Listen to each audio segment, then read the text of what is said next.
Imagine being one of the most feared people in the world, and in less than 72 hours, you are tried, convicted, and executed in front of cameras. This is the story of Nicolas Ceaușescu, a Romanian dictator who believed himself invincible until the very last second. Bucharest, December 21st, 1989.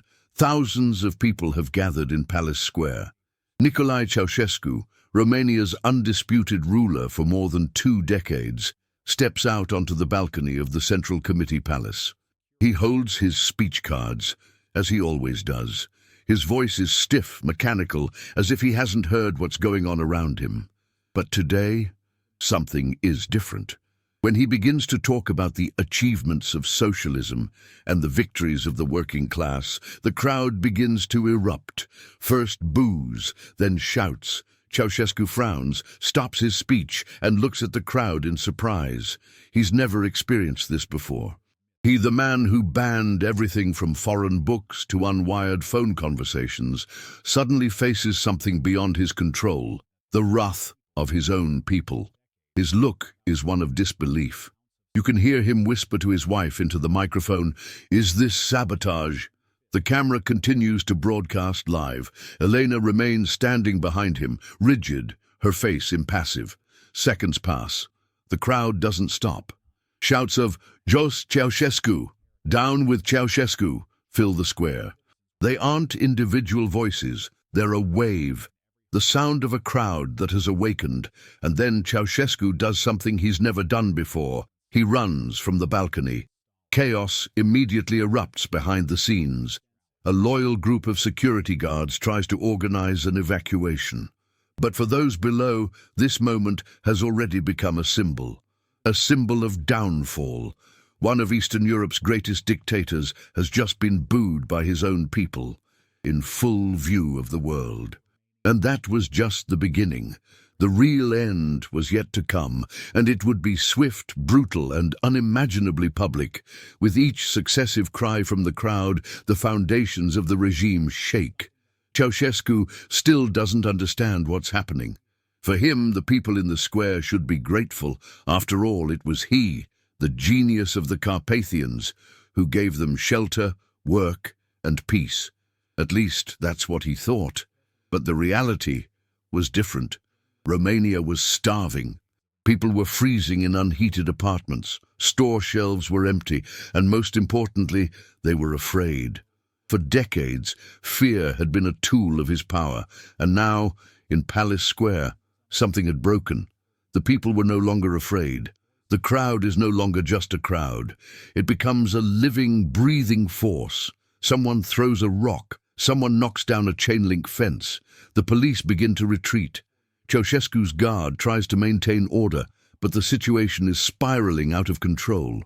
Riots break out in the capital, government buildings are set on fire, banners bearing Ceaușescu's image are torn down, trampled and burned. Meanwhile, Nicolas and Elena are dragged into the palace. Shocked, surrounded by advisors and bodyguards, they try to understand how this is possible. Where is the army? Where is the loyalty of the people? There is no fear in Elena's eyes, only contempt. She believes this is temporary chaos, that everything will return to normal, that the people will be punished. But the truth is that at that very moment, Romania was no longer theirs. The people, who had remained silent for decades, began to scream, and that scream will not cease until blood is shed. Just hours after his compromising speech, Ceaușescu makes a decision: escape. He calls his personal pilot. A military helicopter lands on the roof of the Central Committee Palace. Elena is carrying a bag. It doesn't contain documents or money, but medicines. In their haste, they don't know where they'll go. They don't have a plan. But one thing is certain: they are no longer safe in Bucharest. The helicopter takes off. From below, gunshots, sirens, and screams can be heard. The palace is under attack. Tensions abound on board. Ceaușescu stares out the window. For the first time in decades, he doesn't feel like he owns everything he sees. Elena sits silently, clenching her fists. There's no remorse in her eyes, only amazement at how quickly the world has turned upside down. The pilot receives a radio message. No one is allowed to leave the country. No border is secure. Snagov Airport is too risky. Transylvania? Too far. There's only one thing left, to land in Târgoviște, a military base they consider loyal. But the pilot, Colonel Malusan, has doubts. He knows the situation is unstable. On his own, he decides to land in an unmarked field near the village. There, the dictatorial couple abandon the helicopter and are abandoned. Just like that, the bodyguards who accompanied them flee. Only they remain, solitary shadows of tyranny on Romanian soil. Ceaușescu and Elena, dressed in winter coats, try to stop a car on a country road. No one stops. To the people, they are now just fugitives, animals on the hunt. While Nicolas and Elena wander along the country roads, someone else is playing a game of chess, the outcome of which is already decided. General Victor Stănculescu, a former member of the regime and trusted defense minister, no longer responds to Ceaușescu's calls. He no longer orders the army to defend the leader. On the contrary, he orders them not to intervene. This decision will determine the dictator's fate. Stănculescu knows the tide has turned. This loyalty to Ceaușescu is no longer patriotism but suicide. In an instant, he changes his general's uniform for that of a rebel. With the help of a few other officers, he devises a discreet plan to capture and try Ceaușescu swiftly, brutally, and in full view of the entire country. Meanwhile, Elena and Nicolai meet an unknown family in a small village. They ask for help. They lie, saying they're workers fleeing the riots. But the man who greets them recognizes Ceaușescu's face. A moment later, he calls the police. When the officers arrive, there's no ceremony, no orders, no salutes, just cold stares and handcuffs. Nicolai shouts, "You have no right, I'm the president, you'll all be held accountable for this." But no one listens. Elena, shaken, tries to maintain her dignity, but her hands are shaking. They are taken to the military barracks in Târgoviște by the same General Stănculescu who arranged for them to be held there. No contact with the outside world, no cameras, no lawyers, and no hope.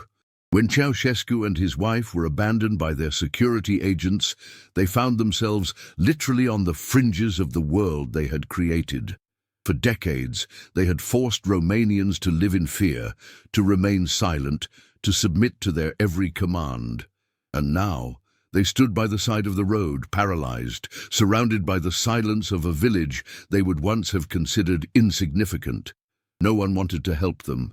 Every passing car passed them by like ghosts. Ceaușescu tried to stop one of the vehicles with a wave of his hand. Finally, a young driver, an engineer who didn't immediately recognize the couple, agreed to take them. During the drive, Elena, sitting in the back, remained silent, as if counting each lap. Nicolai looked nervously out the window. They stopped for a moment near a factory, where Ceaușescu ordered the driver to call his loyal comrades. But no one answered. Not the Minister of the Interior, not the army commanders, not even his closest aides. The lines were dead, the phones were silent. Something new began to appear in the dictator's eyes, a restlessness that gradually turned into panic. He was no longer the infallible leader. He was an old man with no future. His empire was crumbling faster than anyone could have predicted. The local militia arrested them and took them to a small police station. The officers didn't know how to react. They looked at Ceaușescu with concern, as if he had just ordered their execution, but they gave no further orders. There was only silence, and the awareness that history had just caught up with them. Arrested and handcuffed, Nicolai and Elena are taken to a military unit in Târgoviște. No one tells them what will happen. No one speaks to them for more than a few seconds. Officially, they are being held for security. Unofficially, no one wants to see them free again. Ceaușescu is no longer president. He is a prisoner whom no one trusts and whom no one wants to defend. The cell they were led to was a laundry room, dirty floor, a folding bed with a thin mattress, An old water bowl. No bulletproof glass, no elite guards, just a few young soldiers avoiding their former leader's gaze. Nikolai tried to impose his authority. He demanded to speak to the general. He shouted that it was a betrayal, that he would be remembered in history. But no one reacted. Elena, who had always been dominated by her husband, began to lose her temper. "This is a farce. We are the head of state. We demand honorable treatment," she shouted at the soldiers, who lowered their gaze. In those moments of imprisonment, time passed slowly. For Ceaușescu, too slowly. Every minute without information was like a blow. They didn't know what was happening outside the walls. Had the army moved? Would one of their former allies come to rescue them? But the telephone remained silent. The door remained closed. But the worst of all was the silence. Not the silence that reigned in the cell, but the silence that came from those they considered friends. All the days before, a single call had been enough to paralyze the entire city. Now, no one answered. No one spoke. No one came to help. This wasn't just isolation. It was the prelude to something much more definitive. Hours pass. Time seems to have stopped. There is no television, no radio, no contact with the outside world within the concrete walls of the Targovista unit. Ceaușescu sits on a cot, still wearing his thick winter coat, as if he might leave at any moment.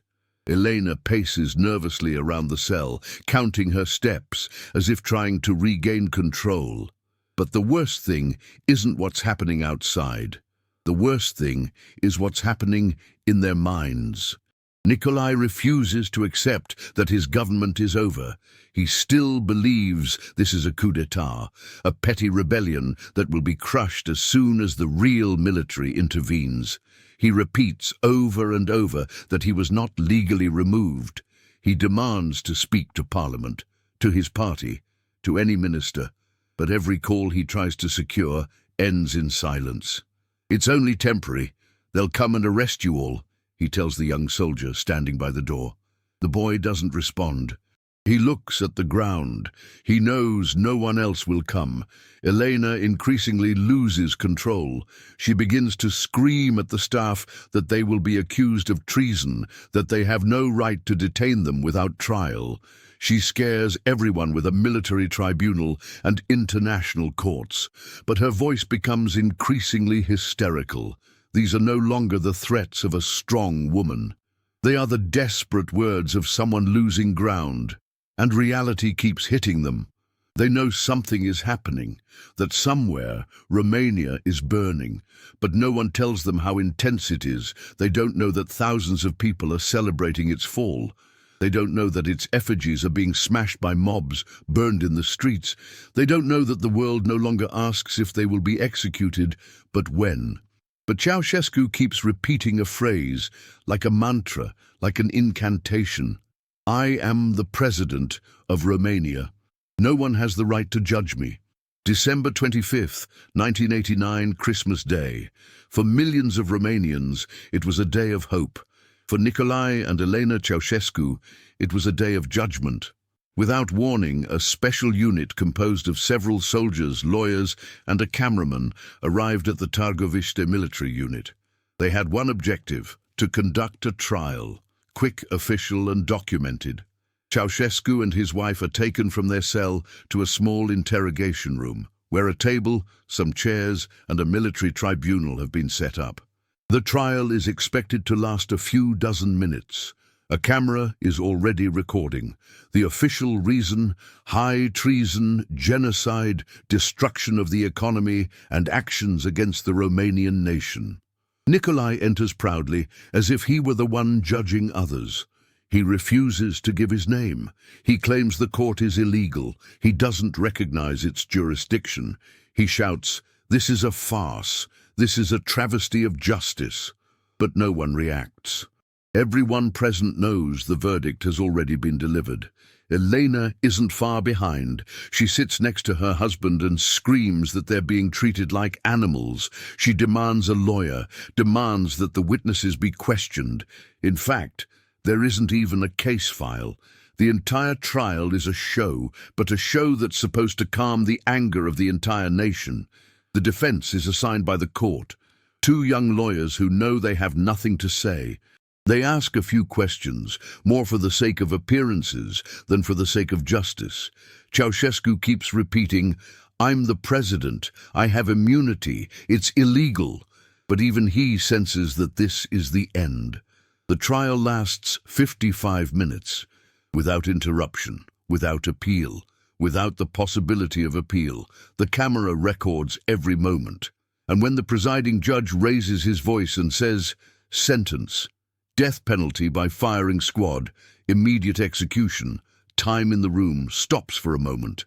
Nicolas presses his lips together. Elena screams, but no one changes their minds. They're taken back to the cell. They only have a few minutes left before the story ends. The atmosphere in the courtroom is stifling, the tension cut with a knife. The camera whirs silently, capturing everything, every syllable, every glance, every set of jaws. Ceaușescu sits upright, head held high, as if he was still presiding over a Communist Party Congress, not a military tribunal.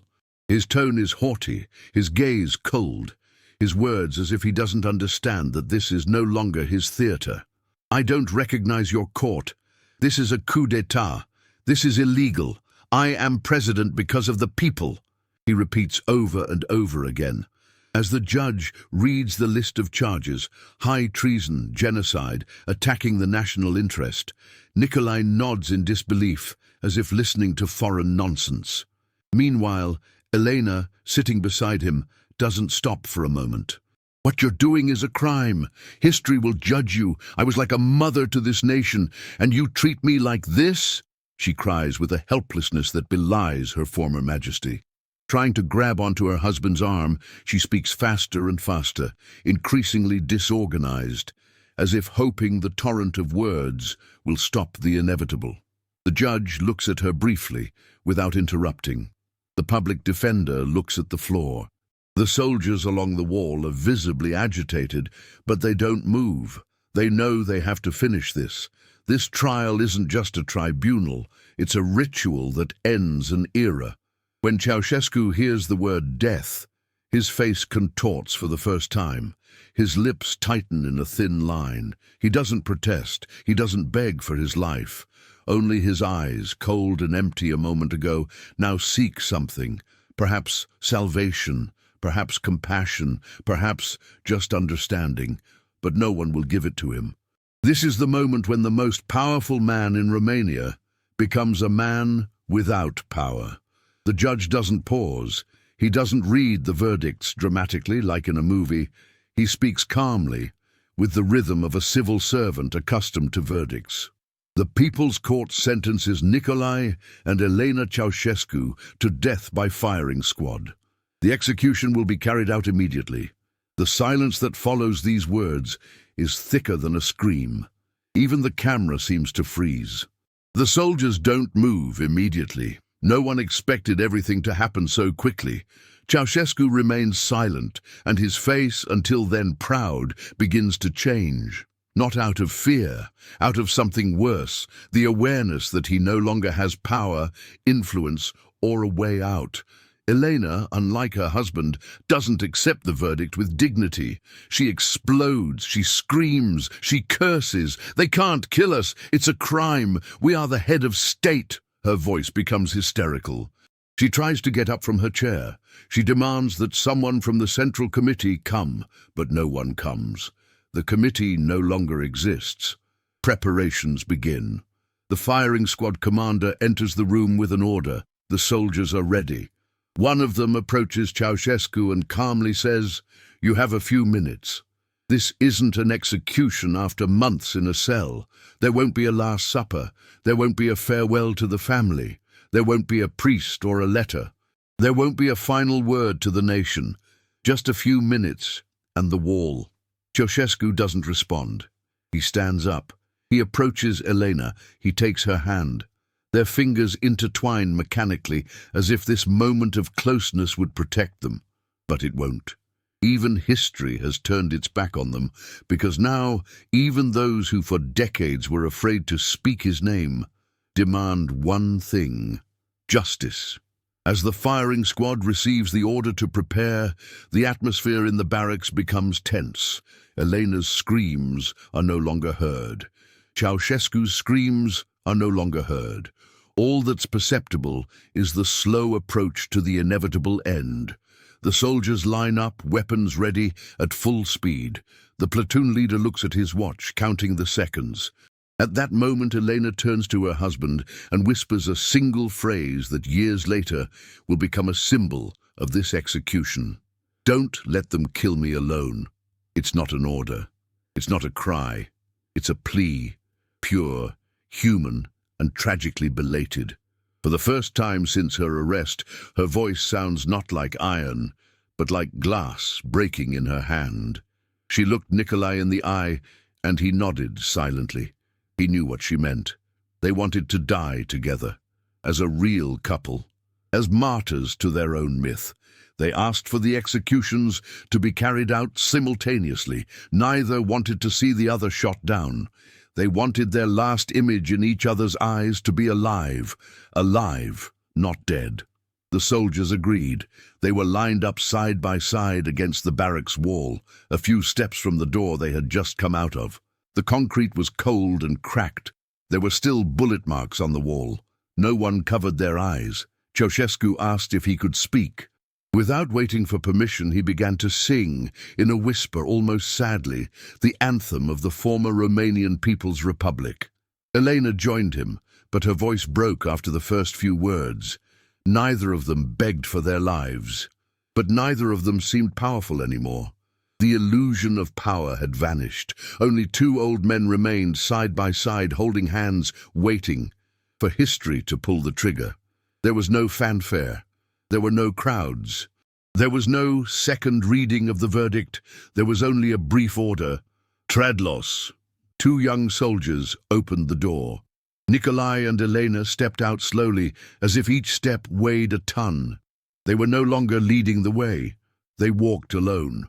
Their boots thumped against the concrete hallway to the beat of the countdown. They didn't look at their escort. They didn't look at the walls. They looked straight ahead, toward a small courtyard surrounded by grey walls. It was cold. It hadn't snowed yet, but the sky had that unmistakable leaden color. The air was thick, as if even the weather knew something was about to end. Elena snuggled into her husband's arm. Although she had been a tough woman all her life, often more brutal than Ceaușescu himself, in that moment she looked like a child. Smaller, hunched over, her face pale as chalk. Nicolas remained silent. Once a man who had spent hours addressing the nation, reciting statistics and slogans. Now a man with nothing left to say. They reached the wall. They had chosen it beforehand. An ancient wall with peeling paint and traces of military exercises, an unimportant place that would soon become the most famous wall in Romanian history. The soldiers lined them up, shoulder to shoulder. They weren't blindfolded. Elena asked them to hold hands. They allowed it. Their hands, the same ones that had signed death warrants for political opponents, now clung together as if it were a last resort against nothingness. In the silence that fell, hearts could be heard. Or was it just the breathing of those about to pull the trigger? Standing against the wall, with the cold concrete at his back and the firing squad in front of him, Nicolae Ceaușescu did something unexpected. When the platoon commander began the countdown to return fire, Nicolas didn't stay silent, didn't beg, didn't curse. Instead, he began to sing. "Long live the Socialist Republic of Romania! Long live the Socialist Republic of Romania!" These were the lyrics to the regime's anthem, the one he himself had composed, the melody he had ordered to be played before every speech, every parade, every execution. Now he sang it himself, to himself. His voice trembled. It was no longer strong, no longer sure, but it was there, serene, nervous, as if trying to convince himself that everything could still be undone, that his death would be temporary, that the legend would live on. Elena joined him after a few seconds. Her voice was lower, higher, more brittle, but she sang. Against the wall, her gaze fixed on the cold sky, she uttered the last sound of life. Not for the nation, not for God, for him, her husband, and for herself. The soldiers in front of them didn't know what to do. Some were shocked, others stared at the ground. One, the youngest, looked away. This wasn't what they had been taught. They hadn't expected to witness such a spectacle, so grotesque, so horrifying, so tragically human. The platoon commander, seeing the couple finish the chorus, didn't want to wait any longer. He knew that any delay could break discipline, and history couldn't wait. He gave the order loudly, "Target! Fire!" The firing squad was made up of young soldiers, most of them in their 20s. Just a few days earlier, they had saluted portraits of Ceaușescu, stood at attention during his speeches, and recited slogans about the eternal and glorious revolution.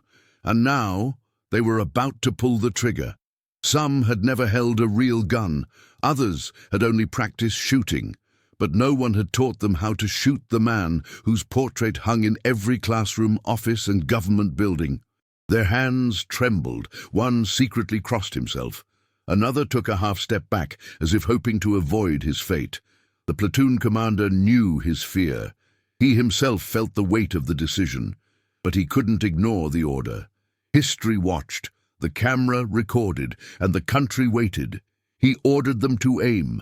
The soldiers raised their rifles. Their fingers slipped on the triggers. Their foreheads were drenched with sweat despite the cold. Ceaușescu didn't meet their eyes. He looked up at the sky. Elena ahead, as if searching for the faces that had once loved her, but no one loved her anymore. Only the wall, only the weapons, only the breath of those who had their lives in their sights. The commander gave the order, "Fire!" The sound of gunfire was deafening, simultaneous, brutal, interrupting every thought. Ceaușescu and Elena's bodies jerked backward, as if an invisible force had torn them from reality. Elena was hit before she could turn around. Nicolas was pierced by a burst of bullets. His legs buckled, but his face remained tense. When the roar died away, there was silence. It wasn't pathetic. It wasn't noble. Just a heavy, sickening silence. No one shouted, "Victory!" No one applauded. The soldiers stood motionless, shocked by what they had just done. They still didn't grasp that they hadn't just killed people. They had killed a symbol, an era, their own past. The shots weren't single shots. It wasn't an elegant execution like those in the movies, but a salvo. Brutal, uncontrolled, filled with tension, anger, and fear. Dozens of bullets fired in just a few seconds tore apart the bodies of Ceaușescu and Elena as if they were puppets, not people. Their figures, alive and tense a moment before, now collapsed to the ground like sandbags. The sound of gunfire echoed across the concrete courtyard, bouncing off the walls and shattering the silence of the military unit like a hammer hitting marble. And then a deathly silence reigned. Just an echo, just breathing, just the smoking muzzle of one of the soldiers, who began to tremble as if he had just realized he had killed a man, and not just any man. One of the most hated, but also the most omnipotent leaders of the 20th century. The Ceaușescu's bodies lay side by side. Elena's eyes were open, Nicolas' were contorted, as if he were trying to say something even in death. Blood seeped into the concrete. There was no music, no trumpet, no drum roll, only the whir of the camera, which continued to record everything, emotionless. The lens was relentless, cold, objective. It documented the end of an era and the end of two lives that had dominated the nation for decades. No one approached the bodies immediately. Even the platoon commander stood there, as if unable to move, as if waiting for a sign from above that all this had really happened. But there was no above anymore. There was no committee. There was no Ceaușescu. There was only history and the silence after the shots. And in that silence, the entire country, and soon the entire world, learned that Romania was no longer a prison and Ceaușescu was no longer a god.